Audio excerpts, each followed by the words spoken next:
Welcome to Intentional Divorce Insights. I'm Leah Hadley, certified divorce financial analyst, accredited financial counselor, and the founder of Intentional Divorce Solutions. I'll be your guide through the complexities of divorce, finance, and emotional wellness. Join me as we uncover practical tips and empowering insights to help you navigate your divorce with clarity and intention.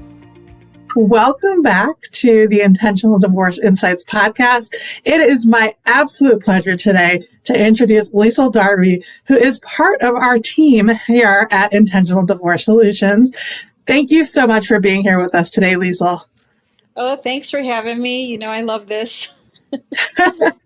We're talking about an important topic today. We're talking about divorce support groups, which Liesel has started leading for our organization, and they are just such a wonderful resource. So I'm really excited to have an opportunity to talk with Liesel about that and why they can be such a huge benefit to people who are thinking about divorce, going through divorce, or even post-divorce. But before I get into that, Liesel, tell us a little bit about you and how you got into the work that you're doing. Okay. Many years ago, when I was doing my graduate work to be a counselor, I had to do an internship somewhere. And I ended up working in a facility that we did treatment for adolescents who were having drug and alcohol issues, and they were all court ordered. And we provided groups for them. That was the preferred mode of treatment. And as you can just imagine, this was like the hardest population to cut my teeth on because nobody wanted to be there. They did not want to sit in a group. I think our groups at the time were like 2 hours in length. We took a break, but we're talking about having teenagers 2-3 times a week from 6 to 8 p.m., talking about things they did not want to talk about, and they were going to get in major trouble if they didn't attend. So that was my very first, experience with groups. But even back then, it was fascinating to me how you could take a bunch of belligerent teenagers who you talk about having resistance, right? And how they would bond and eventually develop the trust, not only with the therapist, but with each other, that allowed them to tell their stories and to gripe and moan and all this stuff. But it was fascinating when they would start talking to each other. This was a treatment group, so they would actually eventually start calling each other on their stuff, right? And that's when they would make the real progress. But that's how that started. And I was always just fascinated with the dynamics of a group. When I did eventually become a therapist, I was doing just more individual work, so the group part fell away, but I always had a connection to it. And when I became, years later, after I wasn't doing therapy anymore, but I became a certified life coach, and I started a divorce coaching business of my own, one of the things I dabbled in was, well, how can I get groups of women who are going through divorce together? And the avenue for that turned out to be meetup.com. And I was running a meetup group for women who were going through divorce, and I think we had about 10 in there. That was fun. We just talked a lot about it. We used a book called Dumped. It was like the required reading for the group. It had some great suggestions on just how to kind of pick yourself up, dust yourself off, and moving forward. So that was fun, and I did that for about a year. Then just, as life goes on, then I ended up working for a group, a company with you, Leah, the Mom Shine group.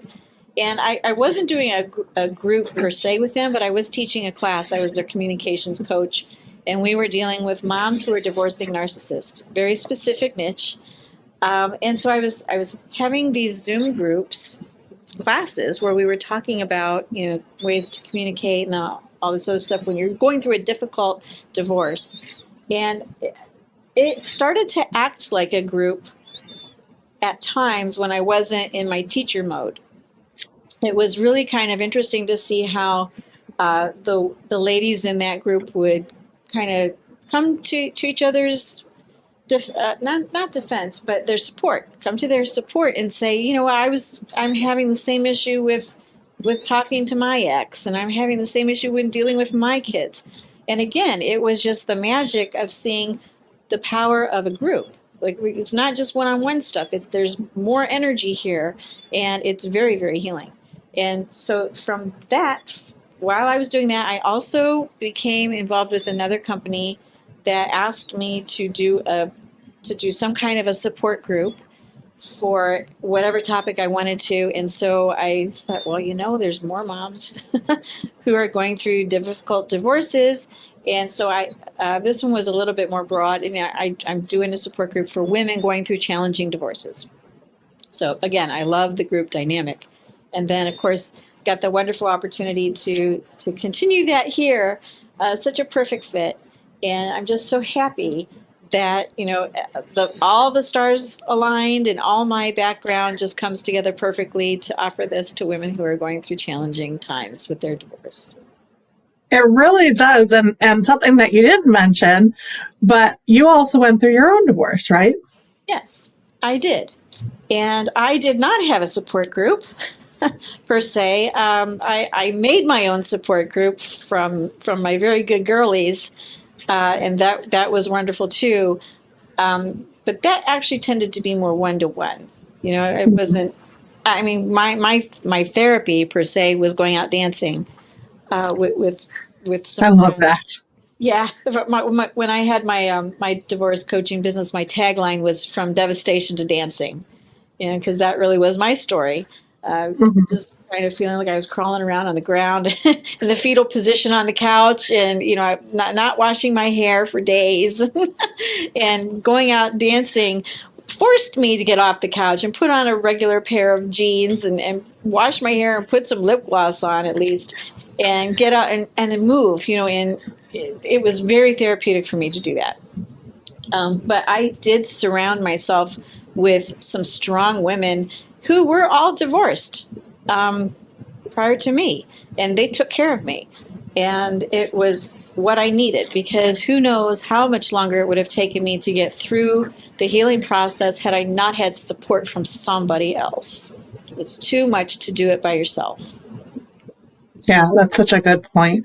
For those who have never been to a support group before, for a lot of us, it may not be such a common concept or idea. Can you tell us a little bit more about what exactly is a support group and why would somebody want to join one? Okay. Well, the biggest thing is just the knowing that you are not alone. Like, there's other people who are in, if they're not, I don't like to say we're all in the same boat, but we're in the similar boat. Or maybe we're in the same boat, but we're in different parts of the boat. So, depending on when you boarded the boat, depends on where you're sitting, right? But it's just, it's the power of a group. It's the power of knowing that there are other people going through a similar situation. They might not have the exact situation, because our stories are all different in some way. But the commonality is that we're going through a breakup of a major relationship that has consequences. There's financial consequences, there's social consequences, all kinds of stuff, emotional consequences. And just to know that you are not alone and you don't have to go through this alone is huge. Absolutely. There's just such relief in just being, whether it's in a physical room with others or, we do our group on Zoom, but we can see each other and we're talking with each other. Just the relief of knowing that there are others here. Yeah, for sure. When I was going through my own divorce, I was very private about it, and I didn't really talk to anybody about it. I was embarrassed, honestly, to be talking about it. And so the only person I really spoke to during that time about the divorce itself and what I was experiencing was my mom, who had gone through 2 of her own divorces. So I felt like I could lean on her and she understood what I was going through. But I also didn't want to put the weight of it on her. And the other thing was, my ex-husband and I were going to co-parent for years and years and years. And I didn't necessarily want to taint his reputation with her either, because the fact of the matter is it was really important to me that we all get along. My mom is very involved with our kids. And so, I think for me, a support group would have been tremendously beneficial at that time, just so I could have felt more that I, wasn't alone, and, I could be in a safe space to talk about it without judgment. Yeah. Yeah. That's a key word, is a safe space. Everybody who's in the group, we understand that what's said in group stays in group, and very accepting. Nobody, there's no judgment in these groups. There's none. Yeah, I love that so much. So there, are various stages for somebody who's going through a divorce. Sometimes people are thinking about it for years before they actually decide to move forward. Sometimes the divorce process itself can take years. And then certainly the healing journey post-divorce can take a long time too. I'm curious, at what point do you recommend that people consider joining a support group? Any and all. Whatever stage you're in, a support group can help you. So this is not specific. It's just like you kind of delineated there, Leah. If you are just thinking about it, right, then that can be a very scary time, because that's before you set foot into the unknown abyss of what's going to happen. And like you said, you can be thinking about divorce for years, because I don't know anybody who just casually wakes up on a Saturday morning and says, I think I'll get a divorce and see how that goes. No, by the time you come to the conclusion that you need to make a separation here and make some big changes in your life, there's been a lot of pain that leads up to that point. There's a lot of, nobody does this lightly. So you've already been through the pain, and enough pain has happened that you're like, I can't do this anymore. I deserve better. My kids deserve better. And I have a lot of life left ahead of me, and I just don't want to do this anymore. There's got to be something better. So I always say, it takes tremendous courage to pull the trigger, right? To make that final decision, like, yes, this is what has to happen. This is what I need to do. And I have to take the steps forward. And whether it's, maybe you're not the one who is making that decision. Maybe you are the one who was told by your spouse that they want a divorce.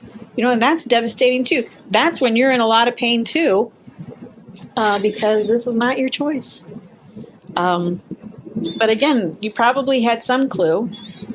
Even if it's in hindsight, because we're all good with denial and doing what we need to do to get through the day. So we put up with a lot. We put up with a lot, especially when, we're talking about marriages and the societal pressure, family pressure. We don't want to do anything to disrupt the kids. We think that, we don't know. Are the kids going to fall apart? What's going to happen? So by the time that you are at the beginning of your divorce. So let's move past contemplation, because that's if it's going to be your choice.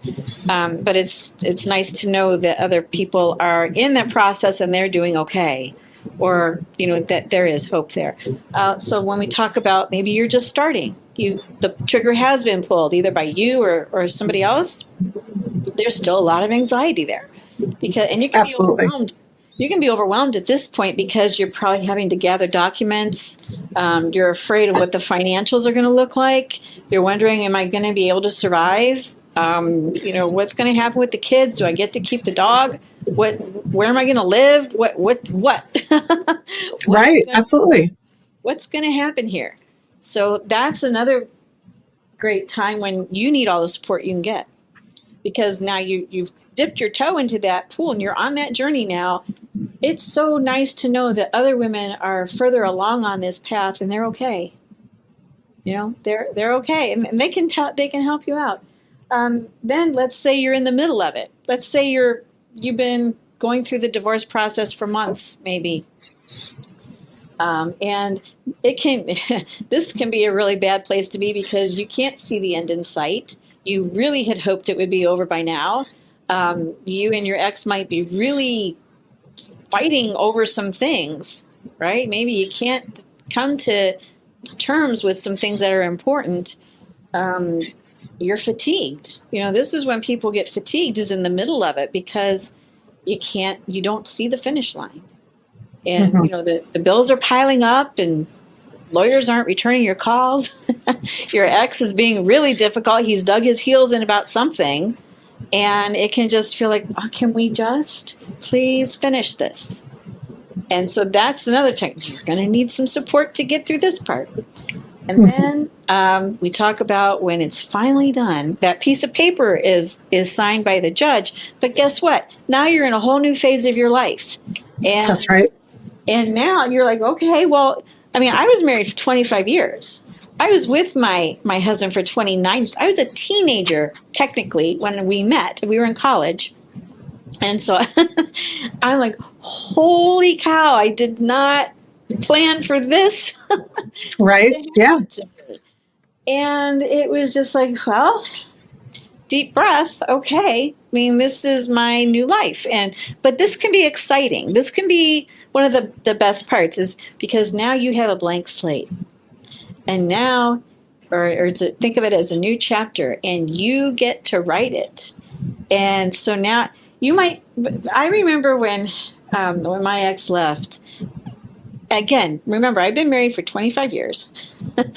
And I was like, oh my God, I have complete control of the remote right now. And I don't even know what I want to watch. All I know is I don't want to watch football. That's all I do. Or I'm thinking, wow, you know what? I have not made stuffed peppers in 25 years because he hates peppers. And I love stuffed peppers. And guess what? I can go to the store right now and get the stuff and make myself stuffed peppers for tonight if I want to. Or I can order a pizza and have the whole thing for myself. So, but it really is a time to rediscover who you are when you're not being defined by a relationship. And when you're not having to feel like you're walking on eggshells, to not ruffle any feathers, or you don't have to justify how you spend your money now. You know, if you want to go to Target and spend $100 on sports bras, you can do that. So it can be just a very freeing part of your life, but it can also be, it's also, some people go overboard on certain things. But again, having people in a support group who can cheer you on, who can give you, you can bounce these ideas off of them and they can give you some good feedback. You can, what I like about this is at any stage of your divorce, when you're in a support group, you can both get support from people if you need it, but you can also be an inspiration for somebody else. Or you can be comforting to somebody else. This works for everybody at any stage. So again, I mean, it's kind of a long-winded question, but yeah, a support group is really for anybody. Beginning, middle. Well, and there's so much, especially post-divorce, right, Liesel, that people, at some point, a lot of folks will re-enter the dating scene and going through those experiences. I will say the first year after my marriage was actually much more difficult than my divorce itself, because we were trying to navigate that co-parenting relationship. Yeah. And while we had done a very good job of preparing the conversation that we had with the children, we didn't do a good job of preparing anything after that. And so that first year, we were really trying to find our rhythm, and we were both very angry and hurt. And it was that was a tough year. And I'm sure that I personally would have benefited from being with other people who could have just been there to acknowledge and validate what I was experiencing. Yeah. And you're right. Like the first couple years probably after divorce are all about healing. You're grieving, right? Because you're grieving what could have been. Christmases are going to look different now. Birthdays might look different now. The whole thing. So you got to allow yourself to feel those feelings in order to heal from that. You got to go through it to heal it. And it's just nice to know that other people understand and can can commiserate. Sometimes you just need to talk, honestly. Just to get it out. And it's so nice when you're not just talking to your cat. But Liesel, I think some people might not be clear about what's the difference between participating in a support group like this versus just going to see a therapist. Yeah. Okay. And that's a really big distinction here. So when we talk about therapy, we're talking about you are going to get a diagnosis, you're going to get a treatment plan. Your sessions with a therapist are all very much directed toward your treatment plan. And therapy really is, it depends on the kind of therapy that you're getting. When I was doing therapy, I really liked doing cognitive behavioral therapy because it was in the now. It's not so much like, well, let's look back and look for patterns and all this stuff, which can take a lot of time. And it can be helpful sometimes, but I'm much more interested in what can we do right now to help you move forward. So, but it's very, very focused, and it like you're going to be dealing with things like maybe anxiety disorder or depression that might be seeping into all areas of your life, right? And have for a long time. So it's not situation specific a lot of times. A support group is specific. So this is for your divorce, right? In ours, it's for divorce. And I don't have a structure. I don't have an agenda. When we come into the safe space here, I call it the sacred space of a group. It's whatever the group members need at that time. And I'm a facilitator, so I can occasionally go back into therapy mode or teacher mode. I mean, that's very easy for me to do. And I can give guidance if somebody needs it. But the purpose of a support group is really for the members to support each other and to have interactions and conversations. And I facilitate that. A lot of people find therapy be very intense. It can be. Support groups can be, depending on who needs to say what at that time. But I think it's just a lot more fluid. And we're not focused on, a disorder. We're not saying anybody here's disorder. This is a natural reaction to a life event. And and we're just going to figure out how to deal with it. That's all. Support each other. It's not a therapy group.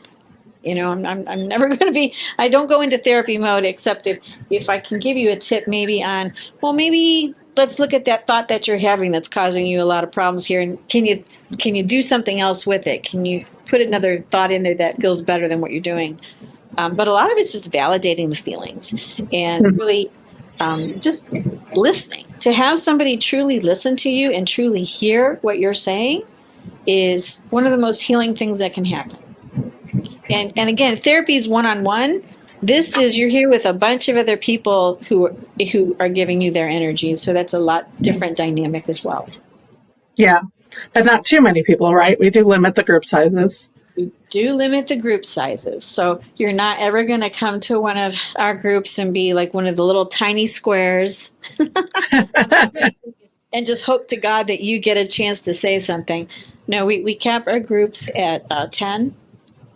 And that there's, if we need to have more groups, we will, but they're not going to have more than 10 people at a time, because everybody needs to have a chance that if you want to talk, you can. If you want to give support to somebody, you can. Yeah, I love that so much.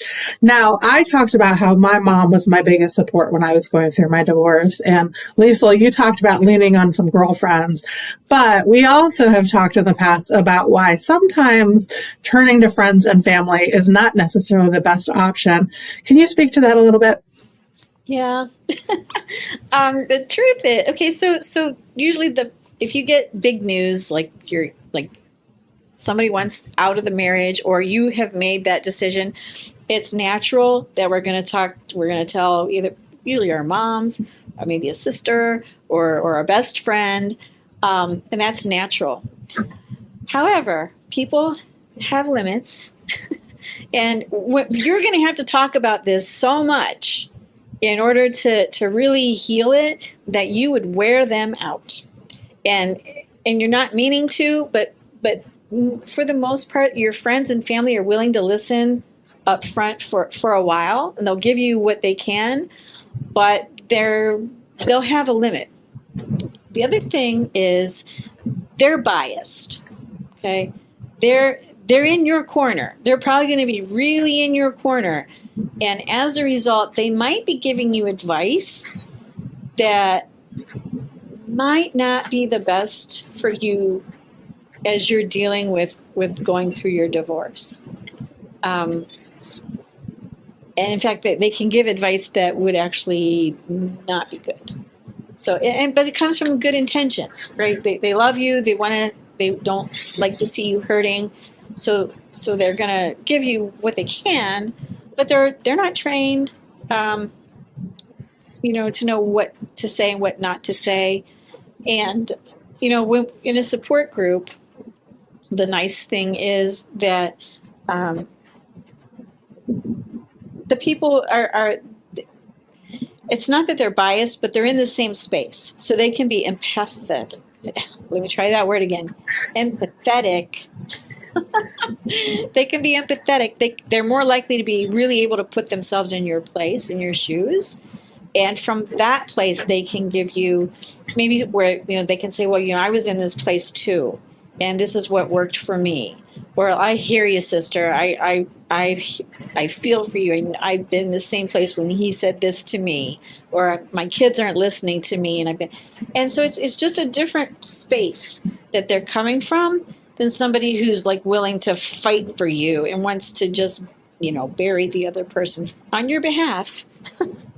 But it might not be the most helpful things when you're trying to maybe do negotiations or to come to terms with what's going to be best for you and your kids moving forward. Yeah, I think it's also really helpful to have somebody like you who is a mediator, is a divorce coach, does facilitate these groups, has a lot of background knowledge in the divorce space to recognize when maybe somebody is saying something that's not helpful as far as advice goes. I know I see it online all the time where people are just responding with things that just quite frankly aren't true or are very case specific. And it's so frustrating because people are just taking this advice and trying to generalize it when it just isn't. Right. Yeah. So you got to be careful. Be careful who you're talking to. Doesn't mean that you still don't go out with the girls and have a glass of wine and bash if you need to bash somebody, but you don't want to do that too often because that'll get you stuck. So, right. Yeah, our groups are about validating feelings and moving forward. Right? Because you don't want to stay in this any longer than you have to. Right. You don't want to stay here too long. You want to figure out what's going on and how to get to the next stepping stone. So, Liesel, tell me what having an intentional divorce means to you and how a support group can really help you with that process. Okay. So an intentional divorce, in its very name, to me means that I'm taking control of what I can control and making thoughtful decisions rather than just kind of reacting to things. It's because to me, reaction is like that knee-jerk reaction. Like something happens today and like, oh my God, my emotions are specific to that, but they're not thoughtful. There's so much going on emotionally when you're going through a divorce that the more that you can slow it down and just take some time to think about, okay, what do I want this to look like? Like, it's almost like thinking to the end, like, how would I really like this to end up? I know I've got to go through this process, but what can I do to equip myself to be in the best position for me at the end of this? So that might mean thinking about, well, how do I want to be able to communicate with my ex? Start that process now. Because that might be as much as what you don't say to that person as to what you do say. But so true. Thought. And it also means that you have to prepare yourself like, okay, I know my triggers. I know if he says this, I'm gonna lose it. Okay, so now what can I do to prepare myself ahead of time to not go in that direction? It also means, I think that is so helpful. I just want to mention on that point, I was leading a mediation one time and the husband of the couple told me, not to use the word alimony. He said, that's a trigger word for me. And so if you could talk about it in some other way, I know we need to talk about it, but if you could just not use that word. And that was so helpful to me as their mediator, because I want us to be able to make progress. And him knowing and acknowledging and sharing that with me, I was just, first of all, very impressed. And it was super helpful to facilitate the mediation. Yeah. Yeah, it's self-awareness. I think that's part of being intentional, is being self-aware. Have you taken the time to understand where you are emotionally, right? Because sometimes you might think you got it together, and then somebody's nice to you and you lose it. I remember the day that my husband told me that he wanted he wanted a divorce. He was having an affair, and that I needed to go and get my own checking account. And so the next day, bright and early, 9:00, I show up at the bank, ready to do this. And all this poor guy did was say, "How are you doing?" And I started sobbing. I'm like, "Oh my God, I am not ready to be out in public. Somebody might be nice to me, and I handle this." That resolved itself in about 2 weeks. But I needed it. That's just an example. You just kind of have to know where you are emotionally. But as I was saying, I think it's about making conscious decisions for yourself. That's what intentional is, right? You're doing this on purpose to equip myself with the best support that I can, so that I will be the best. I can be as stable as I can as I go through this process. And there are going to be days, ladies, where you're not going to be okay, because your cat threw up 3 times last night, and you were up to here every single time. You're getting ready for work, and your pants suddenly don't fit. There's stuck in traffic. Anything can happen that could knock you off your game. But the more that you can be stable emotionally, financially, making good decisions for yourself, the better off that you will be. And so a support group is a wonderful way to deliberately choose to equip yourself with some support so that you can be your best person going forward. And through this process and going forward, it's making a choice for yourself, because you're going to feel pulled in all kinds of ways, from your kids, from in-laws, from your parents, from your friends, from your lawyer, from all these places. And a support group can just really help to ground you and recenter and say, okay, I can breathe in here. I can say what I need to say. Here's the thing about a group. Now, of course, we want everybody to participate. But let's say you're having a day where you don't feel like you have the energy, or you're just in a down place and you just don't want to talk. It's still very healing just to come to group, just to be with everybody else and feel their energy. And you don't have to really say anything if you don't want to. I'm not a teacher. I'm not going to call on you. And I know from other places that I've worked, and we were doing this stuff. It's like, it's okay if you don't feel like talking, if you don't feel like sharing a whole bunch today. It's perfectly okay. But come to group. Still come here and be with other people who want to support you, and maybe you might surprise yourself. Maybe you can share something that's going to help somebody else, or you might hear somebody else giving support to another group member. You're like, oh yeah, yeah, I'm resonating with that. So there's no downside to coming to a support group. There's really not. I just think there's the advantages of it are huge. There's no downside, and do it for yourself. Give this gift to yourself that for an hour a week, you have a refuge and a sanctuary where you can come and talk about what you need to, or just sit and absorb, and just know that you're not alone, and you do not have to do this by yourself.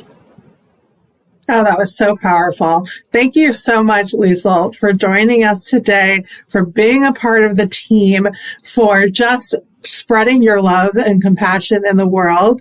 We are grateful to have you. I'm so happy to be here, Leah. You know this. I love you so much. Thank you for this opportunity. Back at you. Let me do this for other women who are in this situation. Thank you for joining me on Intentional Divorce Insights. It's a privilege to share this time with you. I hope each episode offers valuable guidance to navigate your journey. If you find our content helpful, please leave a review to help others discover the benefits of intentional decision-making in divorce. Until next time, take care and continue to embrace your path with intention.